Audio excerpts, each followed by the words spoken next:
Okay, so this session, the transition from buying your pay here to lease your pay here, I was thinking, what better way than to interview somebody who's gone through it and really added it into your business.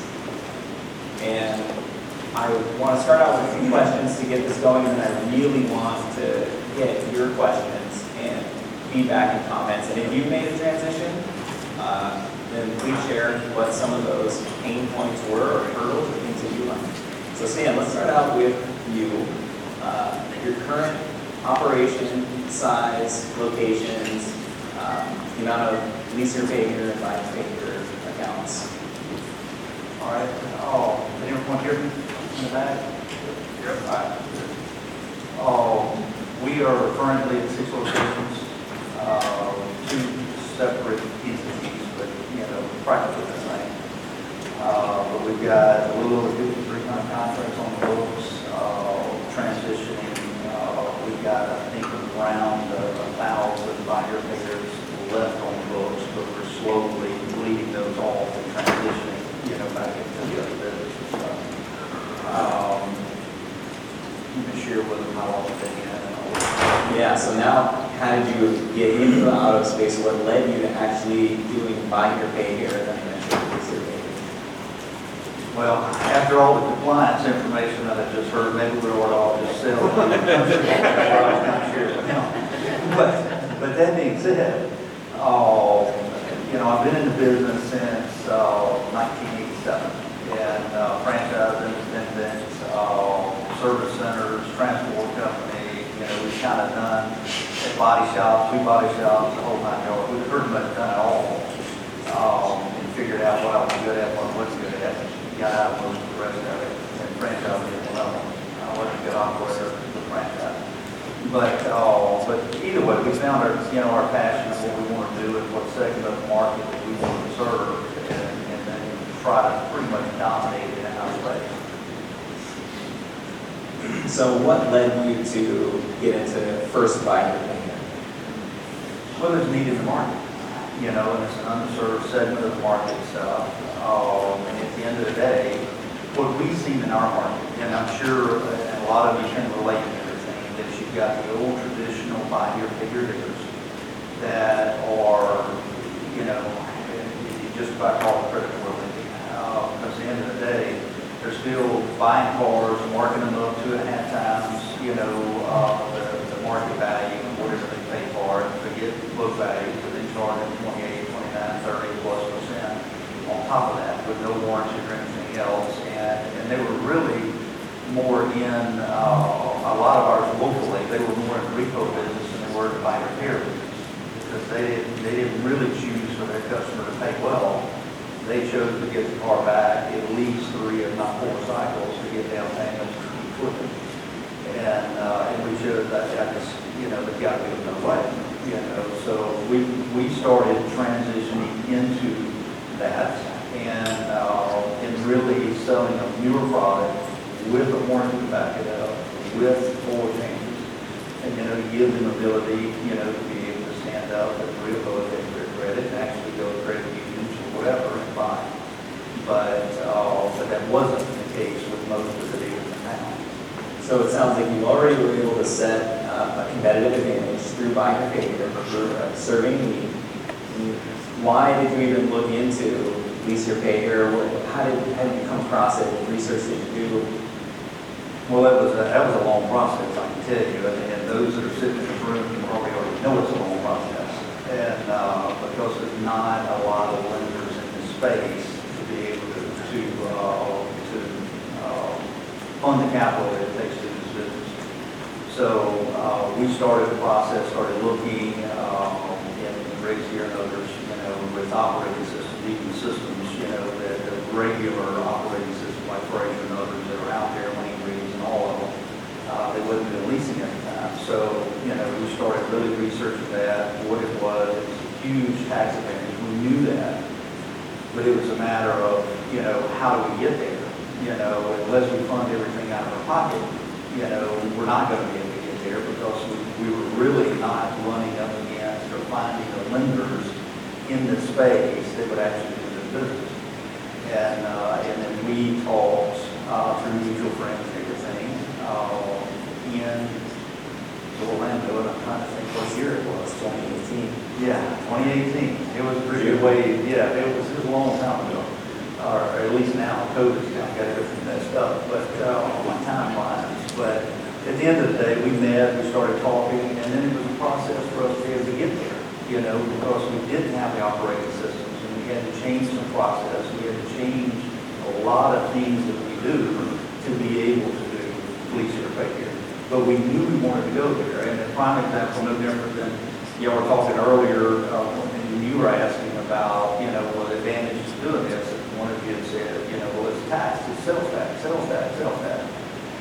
Well, it's more than sales tax, you know, because if you get a $1,400 down payment on a car and you're in Mississippi like us, or Alabama and others, that you're paying out a good $700–800 of that down payment to taxes on the front side of that deal, and then repo next month.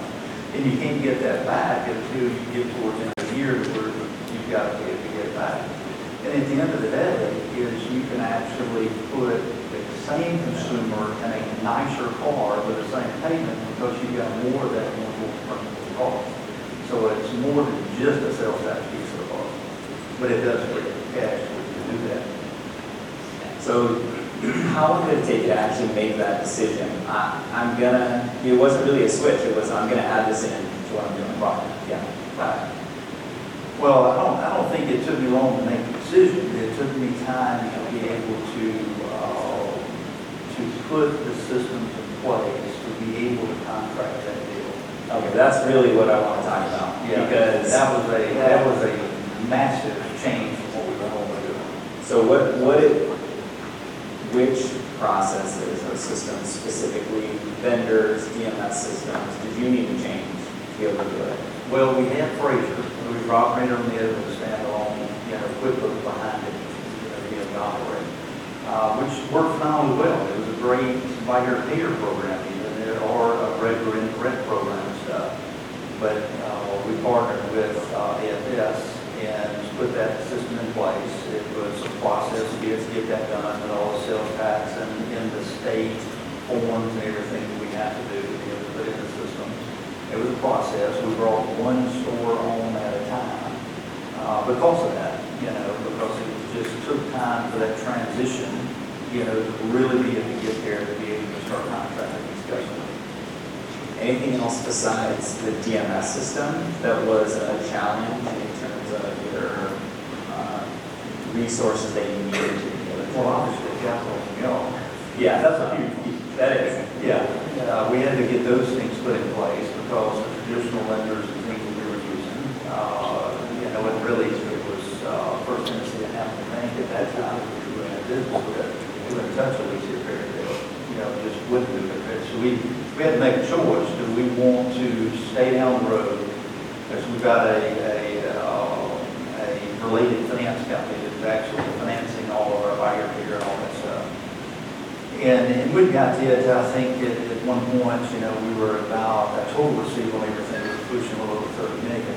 And, but we were starting to limit out with some of those, so we were having to search other avenues and everything. So then it's a choice. So we were too small for Wells Fargo, but too big for the banks we were using. So it was a transition. We said, if we're going to do it, now's the time to make this transition stuff. And we knew we always wanted to do it. We just had to find a partner to be able to fund that capital for us to start making that transition and everything. And now, you know, we're bleeding off right now. I can tell you on average, you know, we're probably paying the bank off on the other side and transitioning out of the other is probably $3 million a month. And slowly now, you know, to be able to push on the other side. And a huge piece of that puzzle is we got control of the asset we've already talked about, sales tax, but more importantly, income tax exposure. So to actually implement it into one store, you said one store at a time, what was the adoption from the staff there? Because this is some big change for them. They have one way that they learn to do it, successfully or not. What was that like? It was a rough ride. and not all stores were, but I can tell you the first original my main store was, because it was like we were talking Greek. You know, they were presenting the deal wrong. They wasn't actually, even with the advertising, you'd hear them on the phone, you know, talk to the consumer, and they would revert back to the old wrong answer. That's not how we do business now. So I would say that it took us a little bit of time, and it didn't take long, but it took us probably 5 to 6 months before they finally, what I'd like to call drank the Kool-Aid. You know, and then my sales manager at that store come in and she says, "Did you realize?" And I'm like, "Realize what?" And she says, "Realize it's a better deal for the consumer." And I said, "Well, no kidding." You know, I've been telling you for 6 months straight, of course it's a better deal for the consumer. And she said, "Well, they get a free warranty, they get free oil changes wherever they sell them a new car, and the payment's actually less than on our old program." Right? You know, I'm thinking, we've been talking about this for 6 months straight, but it finally sank in, you know, whether she was at her dinner table or whatever it was, and she come in, having that conversation, and then at that point, you could see the tide turn once she finally got there and understood it. But it's a better deal for me as an owner, too, in a huge way. Oh, but she was more looking at it from the consumer side, because she's the one dealing with the consumer. And then she was able to convey that to the actual sales staff in a way and see the enthusiasm in her. And then we went, you know, to where we were averaging 35, 40 cars a month. We got it where we were averaging in that 50 and everything. And that same exact store this year alone, we had 3 months, we bumped a little over 200 in the same store on a third of an acre, by the way. Not in a major city. You know, we just took it from the competitors. You know, but it had to do with the excitement and what we could offer the consumer, and then those consumers actually were spreading the word. You know, why do you want to go over here and buy this 150,000 mile bike or pay your piece of junk with a warranty? You get an 18-mile versus something where it is over here anyway, and get a free warranty over. And if you don't like it, or want to trade up or trade out, you actually want to, you know, transition out after you make 18 months on time payments. So it just changed the entire narrative, and advertising became a whole lot easier. Yeah, a whole lot easier. So let's pause here for a second, and I want to know what questions you all have. Anyone? Do you mix regular retail operation with lease your pay your business or buy your pay here? Or is it just the only way that we're doing that? I can tell you that we do not advertise at all. Online, social media, TV, radio, any of those venues, we advertise only for this consumer. I learned a long time ago, and it had to do with us having a franchise store, independent stores, and all of this kind of stuff. You can't be all things to all people. And the only way you can be great at a particular piece of the puzzle is you need to focus on that piece of the puzzle. And if you're distracted by, you know, retail, I'm not saying it's wrong, you can still do all of it. We just chose that if we're going to hit the volume, we're going to do the numbers that we choose to do in our stores, we cannot focus, including I buy all the inventory, including how we buy inventory. We don't buy anything for a cash sale, indirect sale, even though, you know, we still give a few credit acceptance every month for out of state and we don't want to deal with them.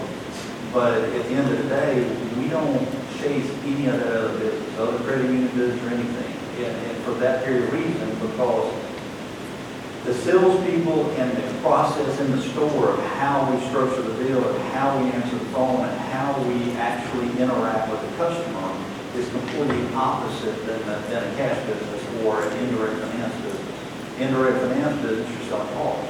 Cash business, you're selling cars. We're not selling cars. We're selling financing. You know, and we flip the script completely. We bring them in, give them approval and everything, and then lay the deal out to them. And here's what you can take on today with the down payment you got available. And then at that point, you know, well, I've got X amount of dollars. Well, great, give that to me and everything. Well, what can I buy? We're going to go out and pick out that car that fits your needs. And then we go sell the car. But it's a complete opposite structure and opposite direction. And it's faster. I mean, we take a customer from the time they walk on the lot and everything, 30 minutes later, they'd be leaving that car. You know, if you're selling a car, 5 hours later, you're still doing it. You know, trying to negotiate rates and, you know, ancillary products that we don't want to get sued over and all these.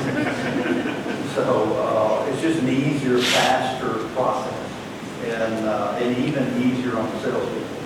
Yes, sir.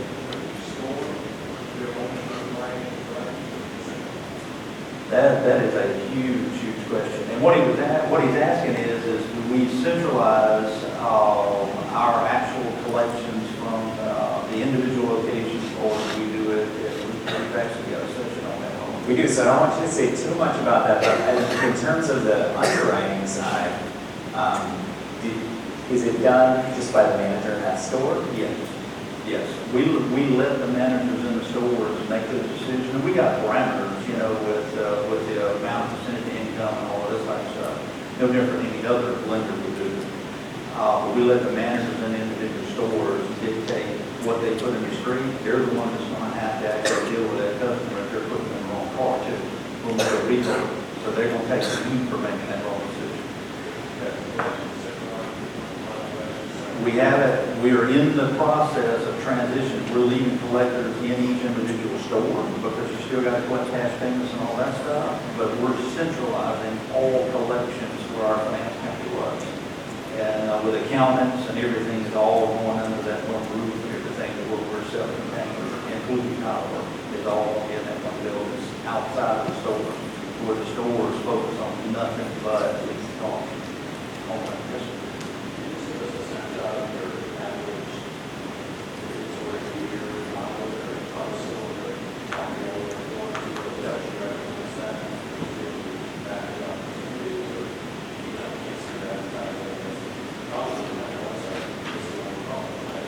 No, they're not there. We list all the cars, we list retail price, we don't price anything over retail. You know, you can pick it up in your factory number, you know, to actually gain that extra spread that you need. You don't have to do it in the retail sell price of the car. So we price everything at low retail across the board. We, you know, because we don't choose to actually punish a customer, you know, for having bad credit. You know, we want them to have an opportunity to do better. I can tell you, what he's asking is the year, make, model, and average miles of inventory and stuff. And we've got an inventory session. I'm going to be sitting up here talking about that too with some other guys. But I can tell you in short, to not get into a long conversation about that, is COVID changed everything. So obviously the miles and years and everything, but I can tell you as prior to COVID and in the beginning of COVID, before it just really messed everything up with the new car manufacturers not getting chips out and everything else, is our average car was probably a 17, 18 model. The average miles was probably around 50,000 miles at that point, still under factor one. And which, you know, giving them free warranty really didn't hurt us because they were still under factor warranty. But, you know, my shop would call me now and ask me, you know, well, we got to put a transmission in all of them. We got to put a transmission in all of us. You know, every one of them goes bad. Not a single one of them makes another. But they all want them, and their higher down payments because of that. Because we base our down payments not so much on the customer, but we base our down payments on the reliability of the car, of what we know that it's a charger, same thing, motors. You know, 3.6, they're all bad. You know, I mean, you just keep going down the list of all these things. Customers still want them. We don't mind them having them, but it's $3,500 down instead of $1,500 down. You know, if you want a Versa, it's $1,500 down. You know, so, and this is how we approach the business. It's all about the risk and the deal, but not just from the customer's payment. It has to do with the risk of the reliability of the car. That's how we approach it. Good question, John and Darryl. What else?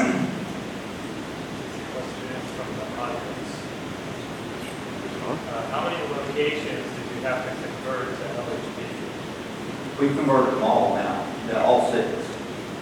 Yeah, all six, and then we're, I would say, within 90 days of putting 3 more stores in. We're at the final stages of negotiating the property. Already got managers in place. Thank God. Couple. Yes. Yes, I know really well. Yeah, He is, we're actually, he's got larger stores, in the other states, obviously. But his location locally and everything, he's sitting on about 5 to 6 acres, I guess, with 8,000 plus square foot building, this, 5 plus million in inventory. We're operating a third of an acre, we're out running by.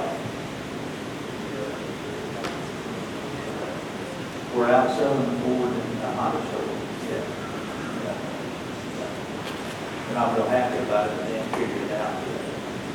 And some of them tried, and don't get me wrong, all of our competitors on both sides of the street, American Car Center, being one of them, wherever they're at. At the end of the day, we're out selling them, David made I'm the admin. Okay, I think there's a store down below us that's probably 4 times the size of our store. I would be willing to wager that they were averaging probably 27, 28 cars a month when we were not at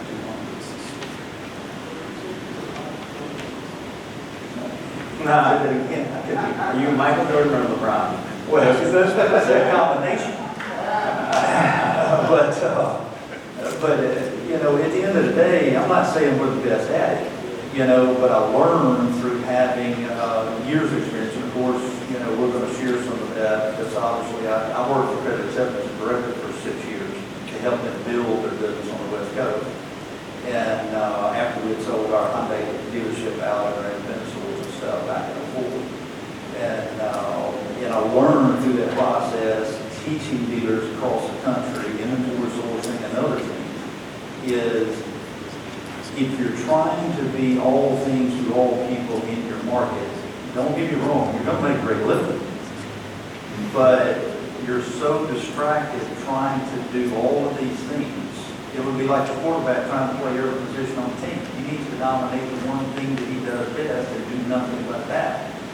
And it's a big decision. Everybody sitting in this room, including me, it's a huge decision to say, man, I really, I kind of like selling and jacked up these trucks. I like looking good in them, riding them. I'm a Ford guy. But at the end of the day is, what's the biggest piece of the market that you can actually make the largest amount of money on and serve that segment of the market? For 80+% of the bad credit in markets. And we're competing against guys, and all of those other guys that I'm mentioning is they're distracted because they're trying to do a credit union deal. They're trying to do a certain deal, with Cap One or CPS or Santander, and they're trying to do this and trying to do this, and they all brag about, we've got, even on their advertising, we've got 3,500, we got 40 lenders on one. I'll make that decision.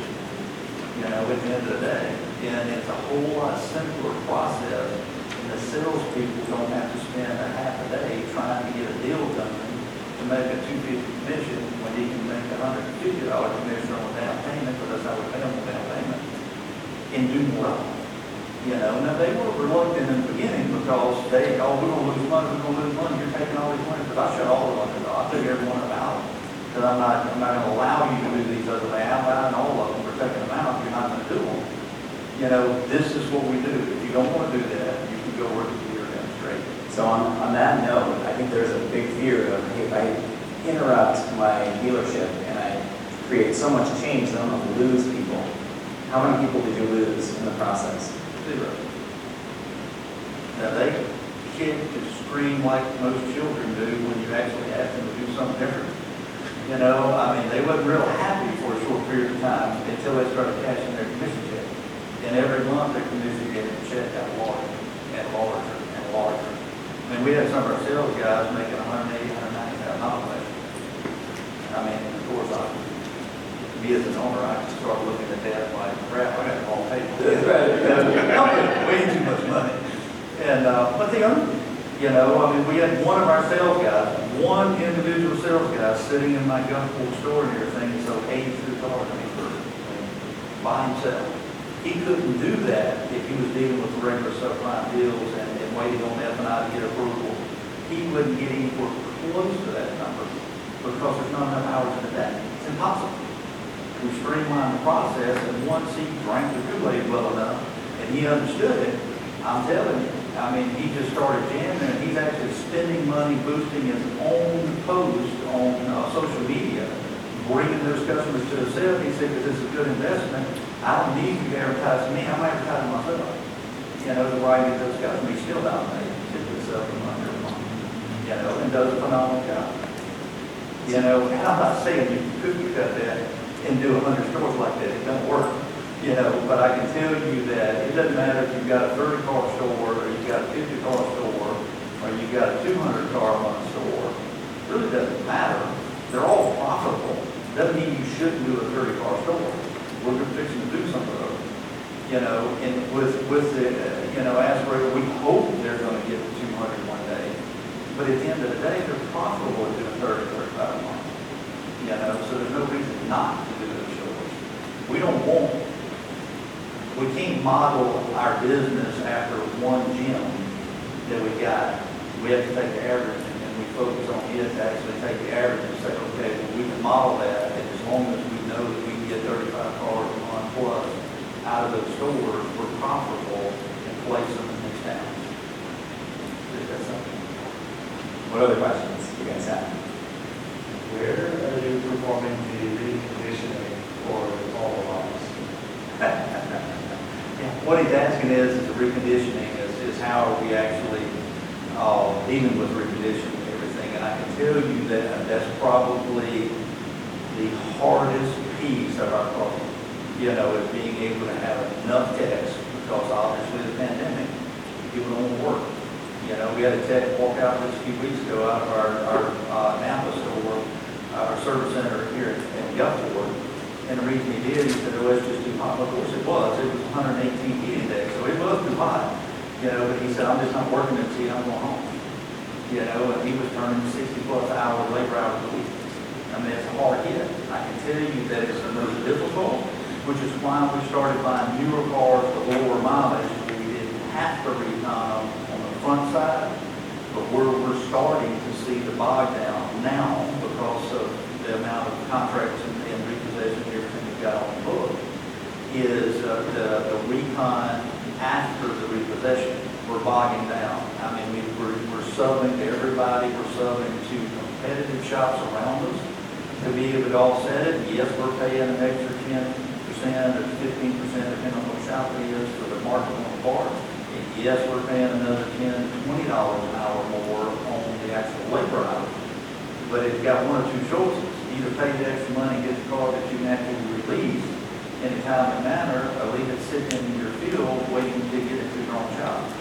So, you know, we've reached out to literally our competitors and some new car dealerships in our markets and having them actually repair our cars because we can't keep up. You know, and I don't know that you build a big enough shop to keep up. You just can't. You know, you got to solicit. I mean, we've got multiple body shops in every town, you know, fixing fenders and all the other stuff. But obviously, every customer we sell can't drive. I'm just telling you, they run over everything in the road. It's amazing. Robert, do you have a question? You said you're doing newer body part, I mean, newer cars with less than miles. Yes. So what's your average term? 36 months is the average term. We were doing some extended terms and everything through 42 months. Chad, you're sitting there, so you can actually confirm this in fact checking. But I'm sure our term is probably averaging in that 38 months if you look at our portfolio now and everything, because we've got some longer and some lower. But we're holding them there. We adjusted our residual on the backside and everything because we know those cars are going to be worth when we get them back more, obviously, because of the mile. And we were trying to hold everything, even though in the middle of the pandemic, the last 90 days is not the case of what I'm telling you. Because we've actually had to revert to some different cars and different mileages and everything else just to keep up with demand with the volume. But we're going right back to where we were. But I can tell you, you know, our average ACD is probably a little over 10 grand a copy now. You know, where before, when we started out, it's $6,700 a copy. And that whole game has changed, you know, and a lot of it has to do with the dollar just don't buy anything anymore.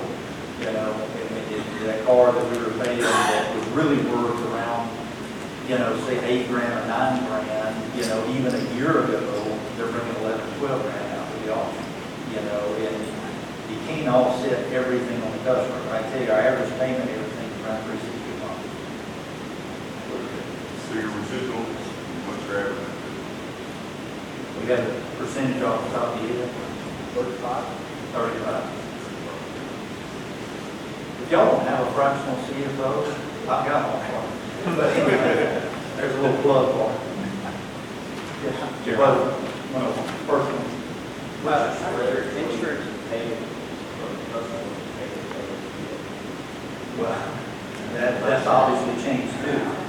You know, I can tell you that our spread and everything that we originally had, we were running up to 50%, you know, and at the end of the day, I would say average now that we're still running in that $40-something range is what we're running, but we're having to sell a little bit higher dollar car. You know, they may be the same car, they just cost more today. You know, and I'll give you a prime example would be an 18 Versa. Nick and others, we were talking about it yesterday and stuff. You know, we got lucky that they could get a bunch of cars extremely cheap. Selling them $12,995. You know, retailing today at $14,995 on back the street. And we're still below CarMax and everybody else in town. You know, I mean, we sold them obviously too cheap in the middle of the pandemic. But hindsight's 2020. You just don't know. I mean, nobody knew. And we still don't really know what's the outcome of the state. Yes, sir. How did your insurance requirements change for your customers when you went from 5-year payer to lease year? It didn't really change. All of the stuff was pretty much the same, but I can tell you that if those have not run into it already, you're going to run into it. Is the claims ratios and stuff, because the customers obviously don't know how to try it. You know, we had a couple of companies in town, one of them that Billy was originally in the town next to us, using a Capital. I've been using them since I've been in business. And they're one of their larger clients, and they ended up saying, you know, we're just not writing in business anymore because we just don't like the lease structure. You really own the assets, blah, blah, blah. You know, it's just an excuse. They made all their money, they want to give it back. But at the end of the day, you know, we looked at debt cancellation, we looked at all of these things, trying to decide what we're going to do. But at this point, you know, we've got Brett and a few others that are still writing, and we have no issue with them. You know, so I do believe over time, you know, that we will have another related company, another reinsurance company, which we already have one, with our warranty company stuff, that we'll have another reinsurance company that actually write on before so then. And I'm not so sure that won't be before January 1st. You know, because I don't like being the insurance company anyway. We might as well keep that problem. Yes, sir. Did you say average payment was $360 a month? Yes, sir. Yes, sir. Yeah, it's creeped up slightly, but if you look at the portfolio, we're still averaging there, you know, because of that. And I know Tim and I had talked about it early on because some of the other dealers, you know, had talked to them about it. You know, the cost of cars going up, the retail price going up, the extend terms and all of this stuff. Even extend terms with them on our debt. I wasn't really in favor of doing anything above because all the risk is lying on me. Because I'm guaranteeing it just like you are. And I didn't want to extend that term, you know, try to hold the pandemic and hope this trend that we're on swings quickly and get us out of the backside of it and stuff, and we're okay. You know, we're 2 years into the pandemic now, and the lights are still on, we're profitable. So, you know, we're not going to change direction, you know, anytime soon. Yes, sir. Do you mind sharing some of your marketing strategies for the new store and how you get the word out, what you do, what you bring to town, and everything? Well, and I'll tell you, this is, you know, we're really sort of sit on his hands and let us come in and take a bunch of this market that was next to us. He was dominating the town, doing this business for years. I guess he's been in, Nick, you may know, what Billy's been in, what, 15 years doing lease repair now? He started in February 2010. There you go. There's the answer. And at the end of the day, I mean, he's done a phenomenal job. But at the end of the day, we, you know, we started, okay, well, how are we gonna outrun them? And I'll use this example. I was actually, talking to Gary yesterday about it, and I said, you have to advertise, and you've got to continually advertise. You got to be willing to put an advertising budget and stay out there for a long, long period of time with it. Because one, you got brand. You got brand to message, brand to message, brand to message, brand to message. And I'll explain it this way. There was a dealer, one of the top credit sales dealers in the country, and had been for years and years. And his son took over the store, and his numbers fell. He calls me and asks me and says, can you drive and talk to my son and figure out what the problem is? You know, I'm not sure where he was missing it, but we've already shut down a satellite store, and I'm not sure we're not going to shut down a main store. And this is a guy that had got, I mean, I don't know how many, 100+ million in portfolio, with credit stuff. And I said, I'll drive up and talk to him and stuff. And what I found in that conversation is, he wasn't advertising. He said, everybody knows who, I'm not going to say the dealer, is in this town, but some of you, I'm sure, know what I'm talking about. He said, and what we do for this community, we don't have to advertise. And then my response to it was, okay, you've heard of Kmart, right? Well, yeah. Heard of Walmart? Yeah. Heard of McDonald's? Coca-Cola? Yeah. See them all on the TV and everything, and they're all over the place. I said, which one's not on TV? Which one's not advertising right now? He said, well, I don't know.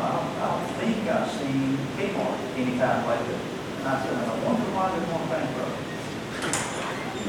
They're gone. They're completely gone. The difference is everybody else kept driving the message and not only telling them who they are, but gave them the reason to come and ask for their business is key. They literally ask for their business. It doesn't matter if they're selling a Big Mac or they're selling Coca-Cola. They ask for your business. Sell the brand. Here's who we are. We're the credit man, and we got a AmeriCard Center with a team of credit and so on and so forth. So you brand yourself and sell the brand, where it's name recognition. It doesn't matter if it's Gilboa Motors, it's just name recognition, whatever it is. Drive that name recognition. And I'm not saying I'm a master at it, I'm just saying we do a pretty good job at it. And then drive the message of what you're offering, and more importantly, tell them why they need to come shop with you. So Stan, to Jeremy's question, everything you just said, were you doing Facebook marketing? Were you doing All the above. TV, radio? All. Billy used to really dominate, when it comes to radio, and social media, really dominate. Was on TV, but wasn't on TV as much. We negotiate annual contracts with all of these guys. So we said, okay, well, we really need to push this particular deal. We started, really day one, the day we opened the store, we started on TV, and we stayed on TV. We never come off TV. We spend a lot of money on TV every month. It's an investment for the future, it ain't an investment for today. And it's not a 30-day window we're playing in. We're running long game, not short game. We're running marathons. And so we started building and pushing and pushing and pushing. But we've got radio, we've got social media, we've got our website with all the cars posted, all of that kind of stuff, and all the cars for sale, and all the other miscellaneous ones that are out there that we push the feed to. And TV. I can tell you, TV, picture worth 1,000 words. It's the most expensive, but if you've got your branding, you've got your message, and they visually remember it, and they may not be buying a car from you today, but that doesn't mean they're not standing in the room with somebody at Thanksgiving dinner that just said their car broke down and they can't afford to buy another one, their credit's not good enough, or they don't have enough down payment, especially showing up asking for parents to loan money because I need down payment to go buy a car. Who they going to remember? They're going to remember the one that's in front of their face and in their ear nonstop every day. And we overspend, don't get me wrong. We literally overspend in those markets and everything, but we do it purposely to kind of snuff out anybody trying to stand up for us. Yes? Literally. Yes. What's your average with being the ACB at 1,000 back? What is your average down payment, including the regular, for example? Well, I can tell you, it was 1,400, we're running closer to 1,800 now, you know, because it had to creep up. And that's probably still not enough, but the consumer can't afford it more than that. And we do a lot of deferred down payments on a lot of these consumers, and that was a huge advantage for us against all of the normal dealers that's trying to, you know, pawn off or do either red and buy your beer and all this kind of stuff, but they're not putting them on the street. You know, we bring them in and everything and drive that message, and we won't defer more than $1,000. You know, the $1,000 is kind of threshold because they can't afford to pay more than that. You know, even during tax season, we just won't do it. And it's worked so far, and I can tell you that we collect the majority of that deferred down payment. You know, a lot of it's like, well, man, you just push them out of pocket and you're not collecting it. We collect the majority of it. And we collect it over a 45-day period in the front side of the contract, pay weekly, you know, towards the rest of that down payment. But our whole message is, you know, is $498 down and ride the day. Got internet with full commercial, but that's what it is. I mean, it's $498 ride the day, $498 ride the day. It's not necessarily always $498 because it's $498 plus taxes out of, you know, all the other stuff, just like that. But I can tell you the average that we've taken on the front side of the deal and deferring, you know, 1,000 if we defer any, our average on the front side is probably not good on the right. You know, somewhere close to that number. We run regulars with weekly payment. Yeah, but we're still running everything monthly. We're not running weekly payments right now and everything. And it had to do a lot with, and not that we're not transitioning, we're going bi-weekly by the first of the year. On everything 100% across the board, but it had to do with the amount of traffic we had in the store that, and it mainly doubled more than anywhere else because we couldn't take that many people in the dealership on Friday trying to sell cars because they ended up running the building. And I mean, that's a heck of a problem to have, but it's just a fact. Just the absolute fact. We just couldn't take them, so we done once a month. Yeah. Stan, are you using CPI? If so, what is the penetration rate on CPI? And how do you handle the vehicle liability being the lessor? Yeah, that's a loaded question. We do not offer CPI, so that's a short answer.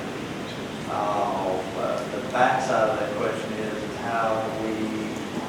I think it's really a question on vicarious liability, which is related to the Graves Amendment that was passed in 2005 under the Bush administration.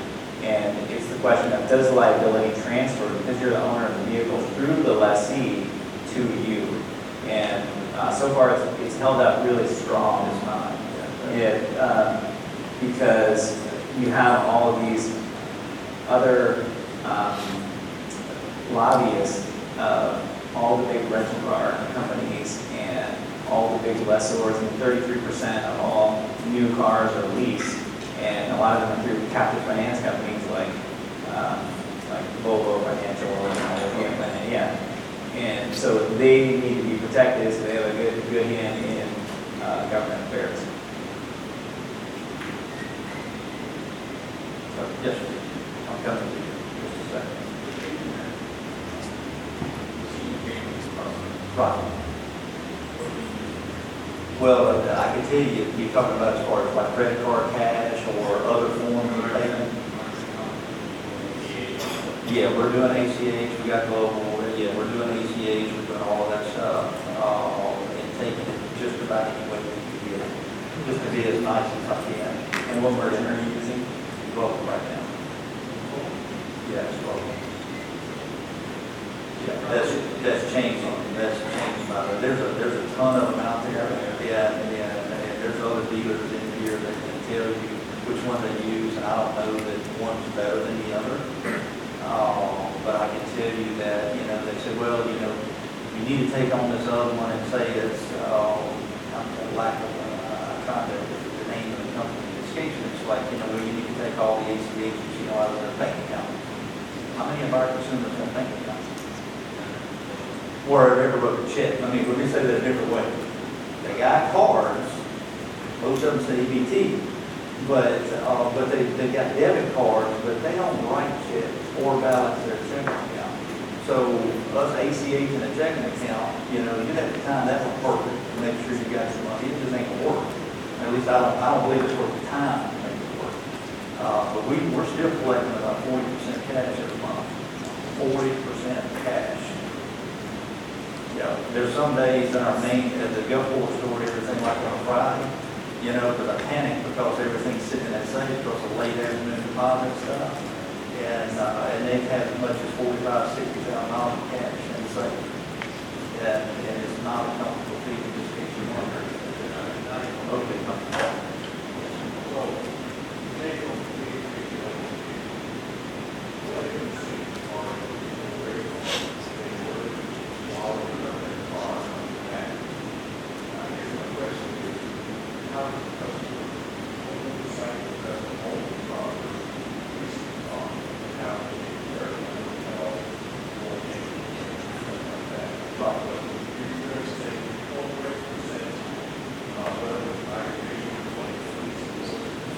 I would say that what he's asking is the repossession rate versus buyer payer versus leaser payer and the condition of the car when you get the car back into your actual lot is in the pandemic has obviously changed all of this. So repossession rates that went up and went down depending on stimulus checks, stimulus checks and everything else. So if you took all of that out and looked at it across the board as equal and we're not in the pandemic, I would say repossessions are probably slightly less on lease.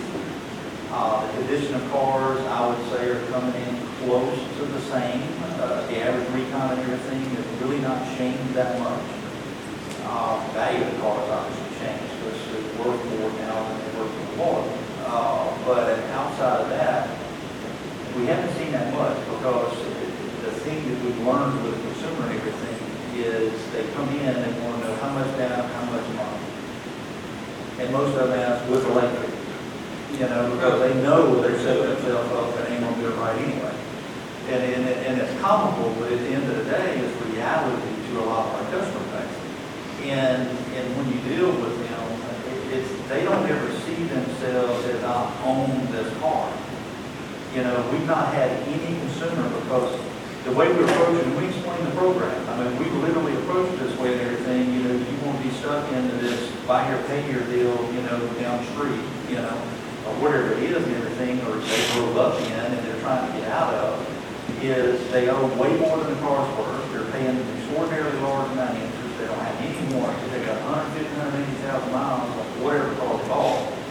And they're stuck in this continual cycle, you know, continually going back to the same thing and keep doing the same thing every single year and starting over because the car broke down somewhere in that process.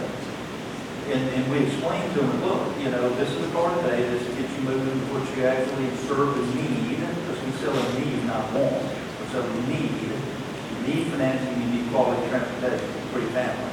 And then things change, just like, you know, they've told a lot of you over the years, is that things change and everything in their lifestyle, and they want a different car. They got a divorce, now they don't want one. Man, they want a sports car. Yes, but that's okay. We can do that. And this is how much the swap fee is. And we explain that to them that you're not locked into this thing forever. You know, if you pay on it a year and everything and you choose not to fulfill the rest of the lease and everything, bring it back to us. Hopefully it's in one piece. But at the end of the day, we don't mind the lease returns because we own that asset a whole lot cheaper than they're costing today. A whole lot cheaper. And then we sell it for high retail because the market thing. Okay, let's do one more question, if there is one. We have lunch scheduled at 12:15, and we have another session that was going to start 2 minutes ago. So I want to give you guys a slight break, bio break, and then come back. Kevin. Stan, what's your markup percentage on your cap cost? The markup percentage on your cap cost, I think it's talking about the money factor or the markup from.